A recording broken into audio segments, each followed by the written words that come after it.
integrante do meu canal no YouTube. Falaremos hoje sobre bruxismo.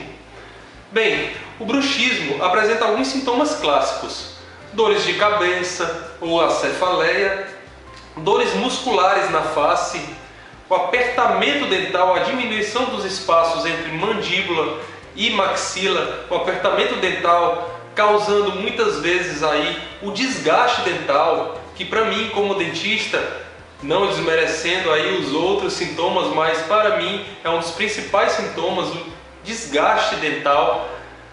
Sobrecarregar estruturas nobres como a ATM, estalidos. Normalmente você dorme aí com seu marido ou com sua esposa e o seu cônjuge relata aí no outro dia que ouviu barulhos de ranger de dentes muito alto, certo? Esses são sintomas clássicos.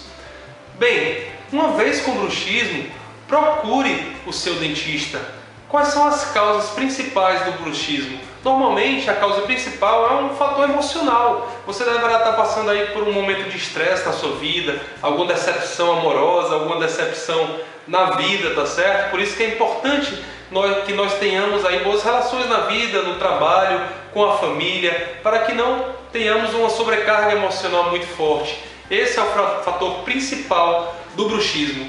E uma vez com bruxismo, você deverá ir ao seu dentista diagnosticar, averiguar se você apresenta esses sintomas aí que eu relatei. E uma vez com bruxismo, normalmente o tratamento é o uso de uma placa de relaxamento, uma placa miorrelaxante aí, para não descontar nos dentes toda aí decepção da vida ou estresse emocional, tá certo? Espero ter esclarecido um pouco aí sobre bruxismo.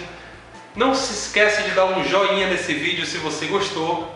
Eu sou o Dr. André Caran, esse é o seu canal, o seu espaço no mundo da odontologia. Não deixe de se inscrever e acompanhar aí nossos vídeos semanalmente. Tchau, um grande abraço e até o próximo vídeo.